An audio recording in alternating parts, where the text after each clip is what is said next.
You're listening to Evolving Moons Podcast with Jess and Katie.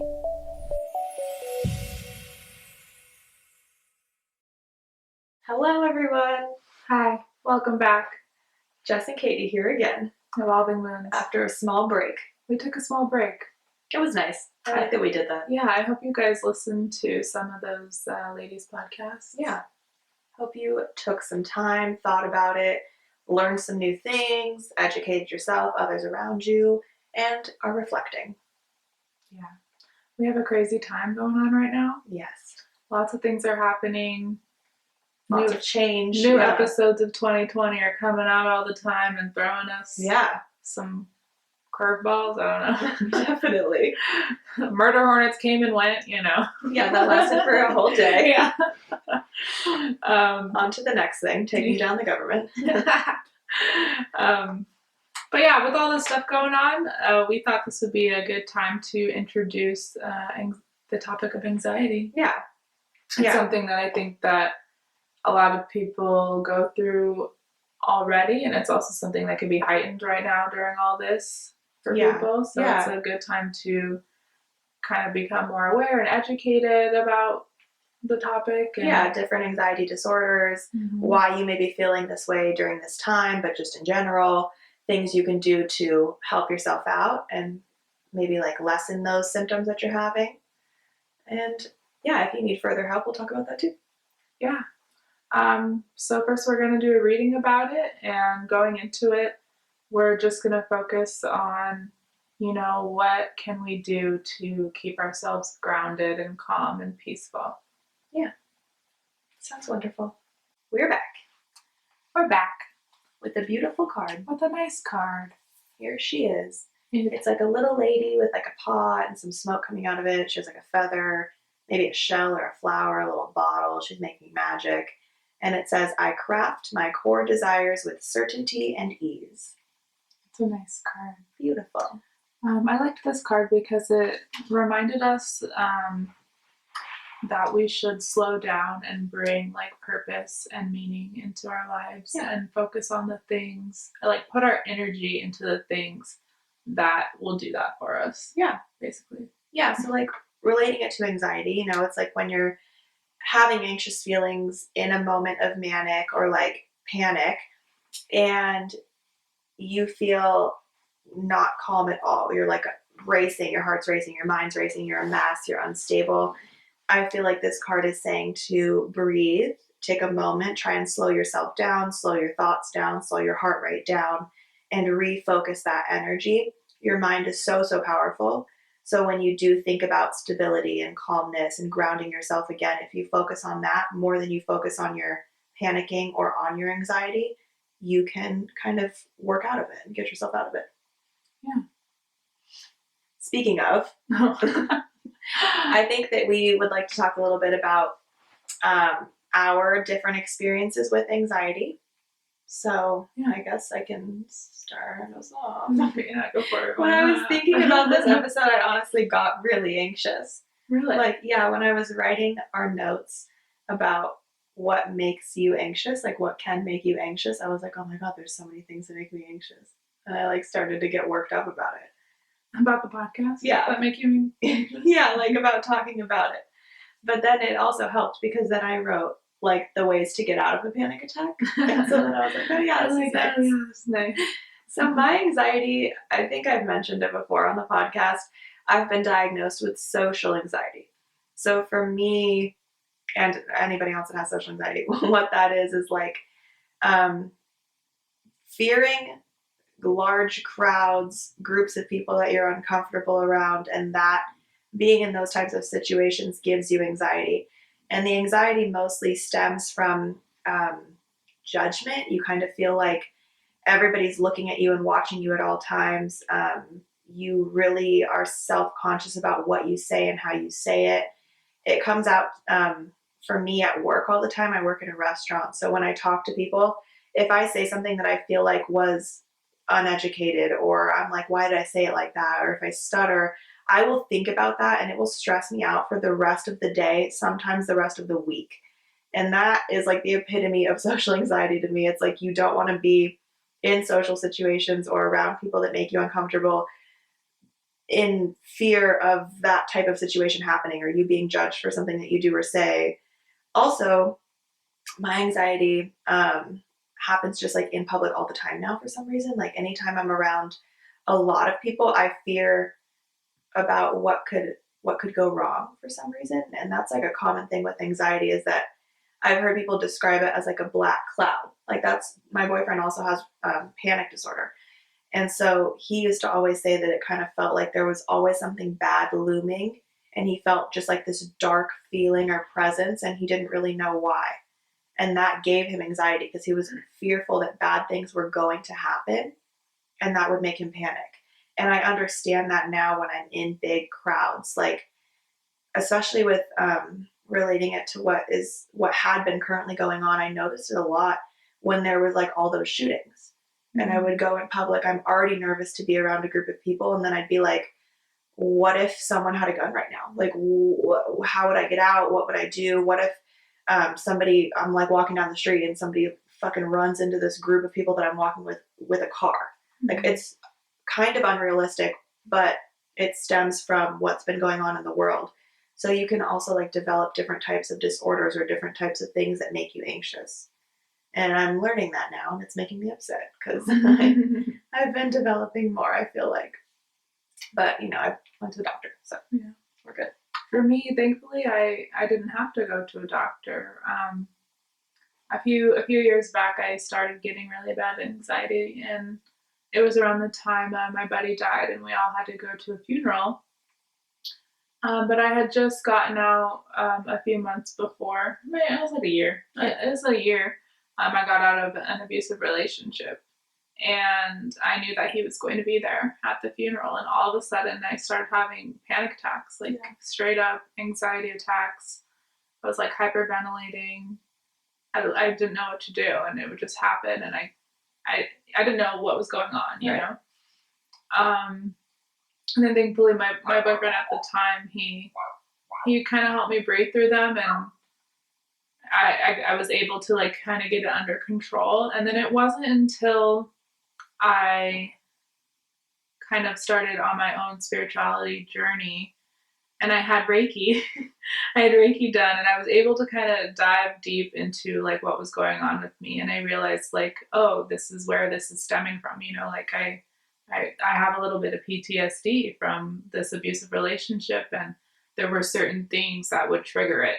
And I wouldn't know it at the time, but looking back on those instances where I was having all of these panic attacks and freaking out, it was because they were being triggered by something. And once I became more aware of that, I was able to talk myself out of them. And then it got to the point where I was aware of what would trigger them before as they were happening, and I was able to prevent me from getting into that headspace. I feel like that's really common with PTSD, is that you don't often realize that you have it until you start having the anxiety and panic attacks about it. Like with mine, from a really young age, I knew I was uncomfortable around a lot of people.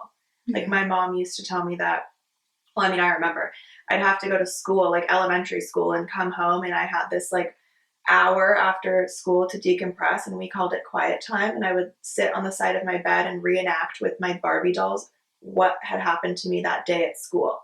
And usually, like now, thinking back on it, I could tell that it was things that I felt like I did wrong or didn't say properly or people may have judged me for. And so, that was in elementary school. I was probably like 6 or 7 when that started happening. Yeah. So from a young age, I knew that made me uncomfortable. Whereas something with like PTSD, that situation affected you. Obviously, an abusive relationship is traumatic. However, you don't know that it sticks with you necessarily until it gets brought back to light, or you have to like readdress that situation. Healing is very important. Yeah, that was definitely my savior, I guess, when it came to that. So but also relating it back to our card, you were able to work through it.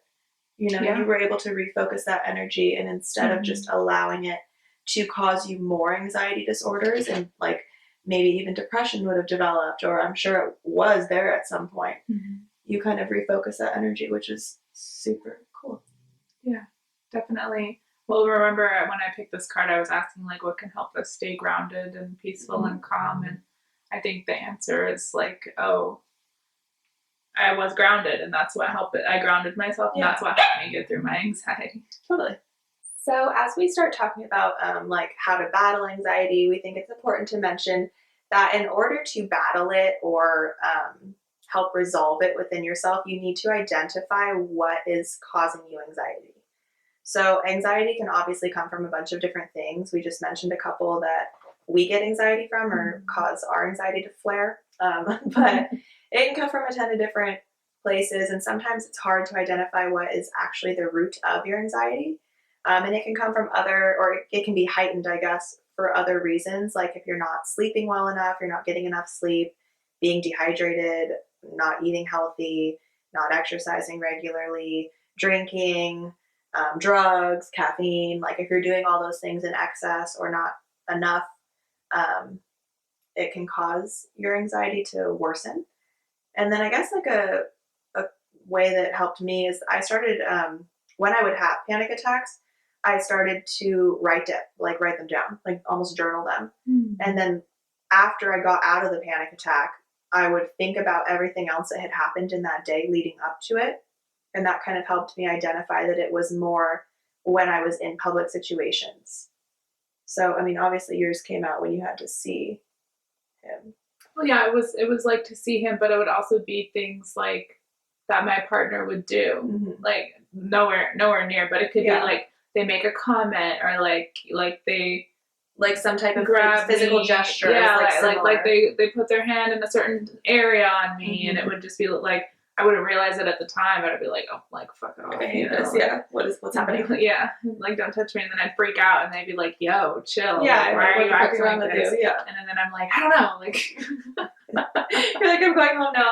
I'm going home now, and that was like before I really understood what was going on, and now that I've been able to identify those things, it just makes it so much easier for me to handle my anxiety. And I mean, I'm not saying like, oh, I've cured my anxiety, I don't have anxiety, it's gone now because I'm woke and spiritual and got Reiki done. I'm just saying like the first part is like becoming aware of what triggers you, what's happening, being aware of like, oh, I have anxiety, I'm not just anxious about things. Yeah. Because there is a difference in being anxious and having anxiety. Yeah, I love that. I think that's very important to talk about because there's actually a huge difference. Like most people know the feeling of anxiousness. But what we have been talking about and are talking about the day before a test. Yeah. Day before a test. Yeah, you're getting married. First day of school. Yeah, I don't know. Fucking starting a new job. It's your first day. Yeah. You get called on to read aloud in class. Like, oh yeah. Of speeches. Do we say that? I don't know. Yeah. All of those things cause you to feel anxious and have anxiety. However, you probably don't have an anxiety disorder. That's very normal. Most people feel anxious. We were talking earlier and we would like use the word nervousness. You get like butterflies in your stomach. Like maybe you're a little hot and you feel just maybe a little nauseous, but you can work through it mostly. Whereas anxiety disorders are so much deeper. Social anxiety is one, PTSD is one, OCD is one. Phobias, we were talking about agoraphobia before this, which is like the fear of putting yourself in a position to have anxiety. A lot of people say that it's like the fear of life. You're just afraid of everything, to leave your house. Other extreme phobias, like there's like a death phobia. Oh yeah, there's lots an ocean phobia, like very severe. Phobia. Yeah, hell yeah.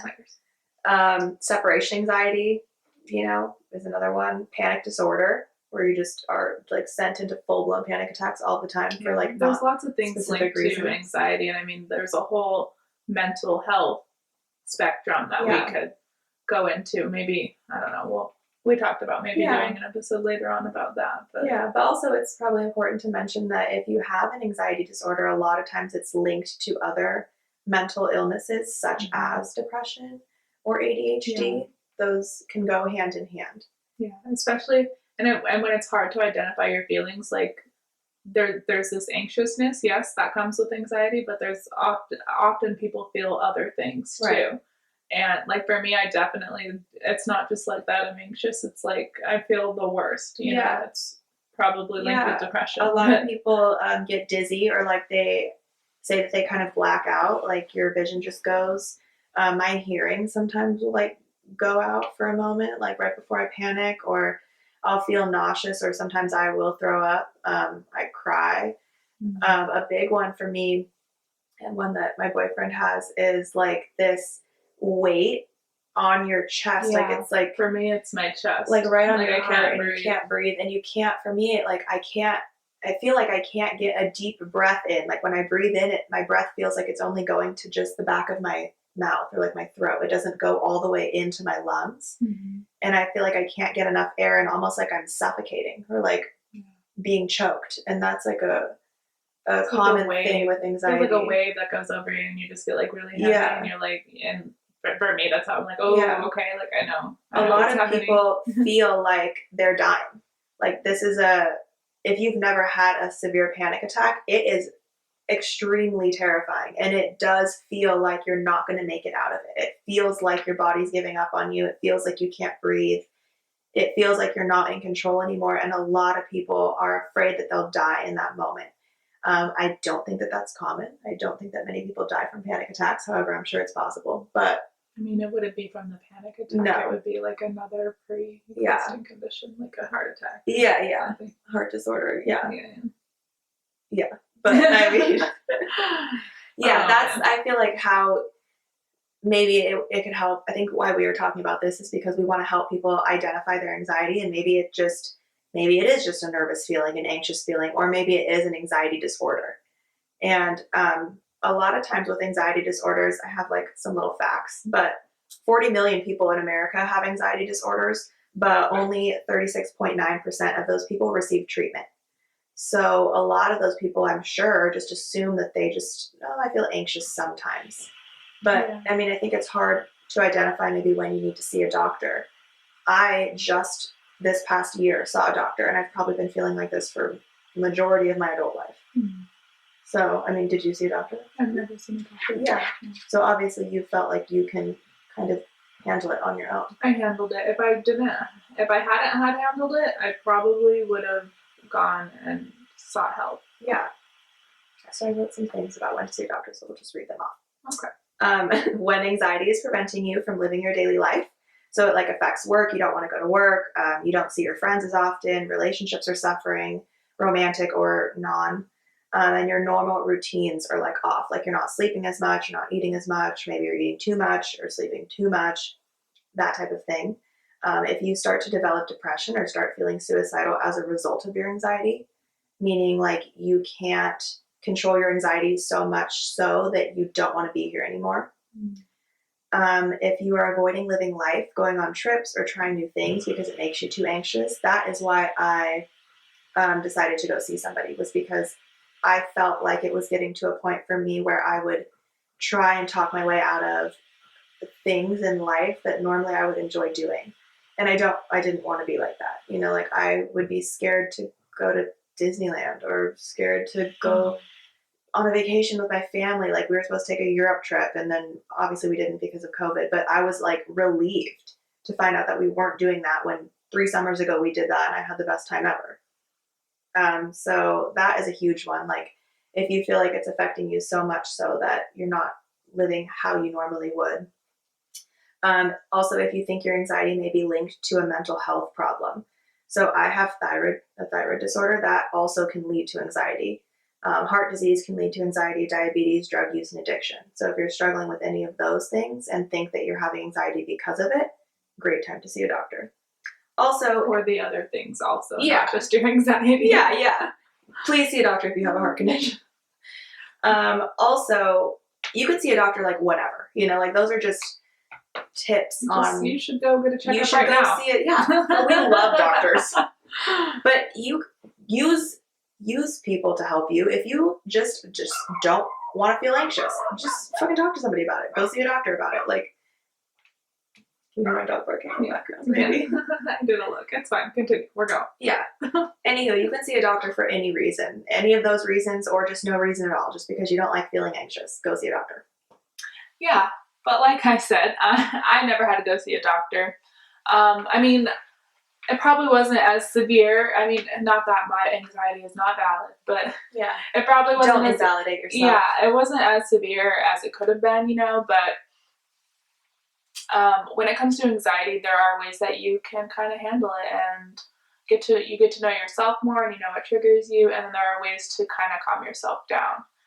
For me, my main thing is breathing, and I know that sounds so lame. People are like, "Oh, just breathe," like when you're having an anxiety attack. Doctors tell you that too, to count your breaths, and that's hard for people. Yeah. But for me, like bringing it back, it's not just breathing. It's like bringing your awareness back into your breath and focusing on that. You're not just sitting there breathing. You're sitting there and you're resetting yourself, and you're kind of just taking a moment and breathing it all in. And that's kind of what I do for me. I like when people, like when we've done like meditations and stuff, or like you've led us in meditations, something that you say that I'm sure you do this inside your head is that when you inhale, you think of everything that you want to let go of, and then when you exhale, it's like you pushing it out of your body. You inhale the bullshit. Oh, I know. The good shit. Exhale the bullshit. Yeah. I fucked that up. Oh well. but you have said that before in leading meditation. Oh yeah, so like sure breathe in like all the negative, like breathe in and think about everything and like let it go. Push that shit away. The end. Yeah. Bye. So I think that's when breathing is like really, really helpful. Is like you just let it consume you for a moment and then you push it all the way out. Yeah. Yeah. And that's definitely a thing. Yeah. Yeah. My other go-to is another good one is like having a ritual that you do. So yeah, I do my breathing, but I was just telling Jess that when I used to have like really bad ones, and I have to be at home because if not, then it's kind of weird. But I would make tea, I would have my moment, and I would make my favorite tea the way I like, with my honey and my lemon, and I go and I sit down on a tapestry at this spot in my yard because it's the nicest part of my house, I think, and I kind of just sit there and I drink my tea and I do my breathing, and just having that ritual of something that will calm you down and kind of reground you is the main thing. Yeah, similarly to like a ritualistic thing, you've actually helped me do this before when I had a panic attack at your house. The Halloween party, you had me make a charcuterie board. Oh, yeah. See, it's a routine. It's because they're very calming. Yeah, charcuterie boards are calming. Highly recommend. But I remember doing that. Yeah, but it's like, for me, a lot of times what helps is I'm so stuck on one thing, or like an event is about to happen, and I need to withdraw myself from what I'm doing and refocus on something else. And mindless activities are really useful for that. That's something that a lot of doctors say too, is like, go fucking do the dishes, or like fold your laundry. Back to our card, you're redirecting that energy into creating and doing something else. What a good card. What a good card. Wait, sometimes we pull the the card know how we felt and we feel iffy about the card, and then as we continue to talk about it, we're like, this is a good card. Other things that help me, breathing definitely helps me, drinking water helps me. Also, something that I do that's probably annoying for everybody else around me, but it really helps me, is I always ask people if I'm okay. Like when I was I had one of my last panic attacks, I was flying. And I was sitting next to my sister, and I got really anxious because I always think I'm going to die when I'm on an airplane. And then it started getting like turbulent. And I was like, oh, here we go. I'm about to fucking die. And then I'm like, is this okay? Like, have you been on a flight like this before? And my sister was like, yeah, it's good. Like, it's just a little bumpy. And I'm like, are you sure? Like, if the plane's not going down, like, what's that weird noise that's happening now? And she's like, it's probably just the air. And I'm like, are you sure though? Like, am I okay? And she's like, yeah, you're fine. And that really helps me, is when I'm able to just go crazy on someone, and then they're like, you're good. Like, it's going to be fine. We're good. They just continuously tell me that I'm okay because I feel like I'm not. Yeah. So hearing that I am from somebody else. Having a good support system is very important. So when you have anxiety, like, that's one thing you should always do, is reach out to people. Yes. Also, telling yourself that you are okay. Like, even though you're panicking, you're okay. Even though you're scared, you're okay. Even though your heart's racing and you feel like you can't breathe, you're breathing, or else you'd be dead. So, you're breathing. You are okay. But to have somebody else restate that helps me, and I'm sure it helps a lot of other people. And then we have some other things. So, yes, telling yourself you're okay, controlled breathing, we talked about. Aromatherapy. That's a cool one. I love my Vitruvi. Candles, incense, essential oils, lavender and chamomile are super calming, but also it's kind of a ritualistic thing. Is like scents that make you feel calm. So like some people just like love the smell of roses or something, you know, carry that around with you, or the ocean, you know. My favorite combo is lavender and peppermint. Ooh, that's interesting. They're interesting because peppermint's supposed to like wake you up, and lavender is supposed to be calming, and I just love that combo. Peppermint also gets rid of headaches, which I get a lot of. Yeah. If you rub peppermint on your, like, what are these called? Temples? Your temple? Yeah, I've done that. Yeah, helps. Exercising and listening to music. So, this is something I didn't mention. I love going to the gym when I am stressed and anxious, not in a panic attack, but if I'm feeling anxious that day, I wake up with anxiety, going to the gym and listening to like a really aggressive, like dubstep, heavy trap mix, just like fucking, I just insert all my weird energy, negative energy into that.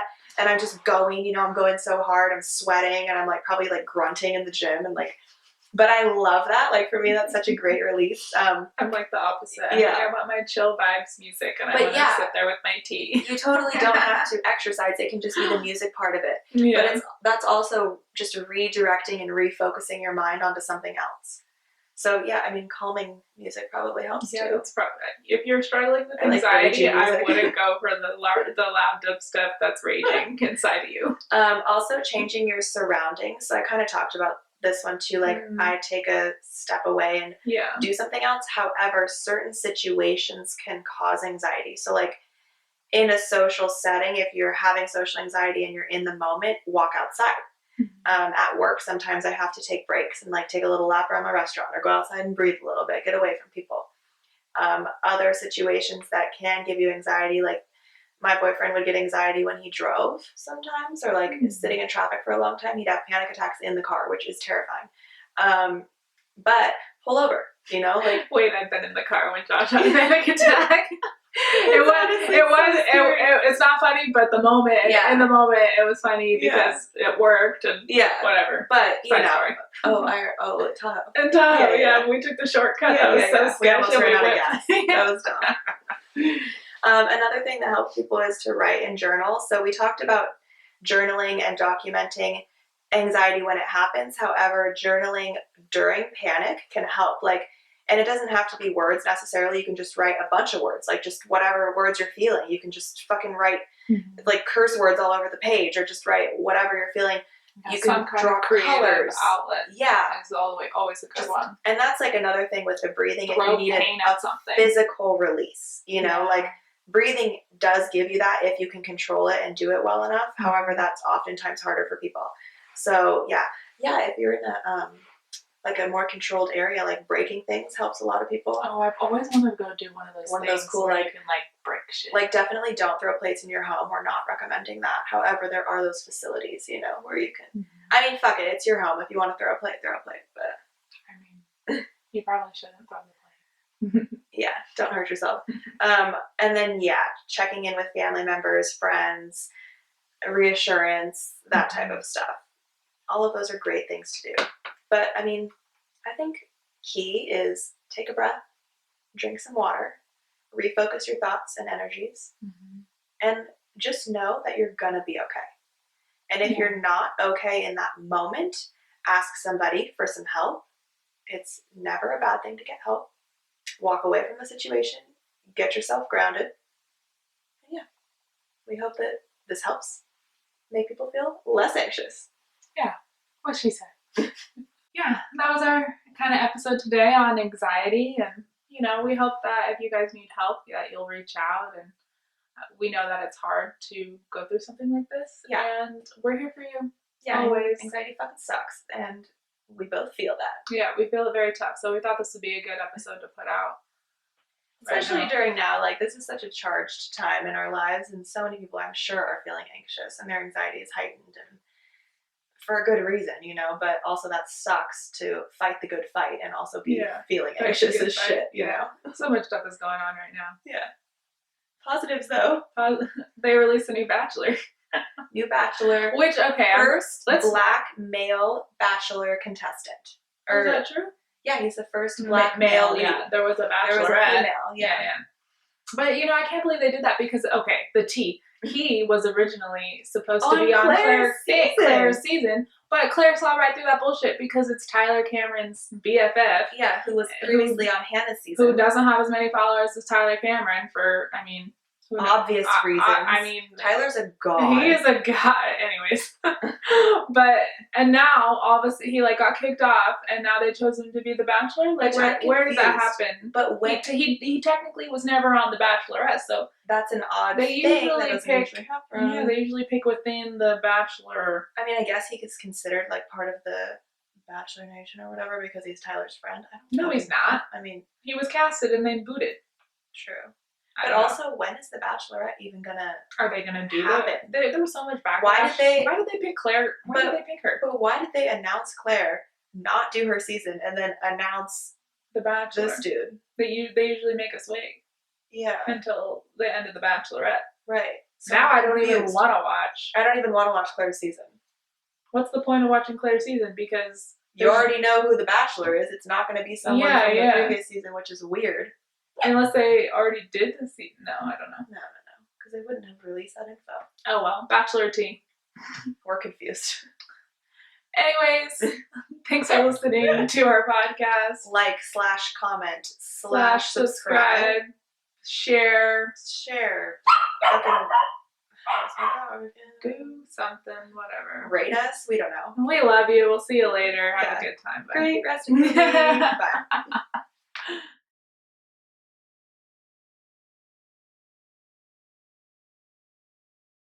Whatever. Bye. We love you. We'll see you later. Bye. Source fucking barking. Fuck.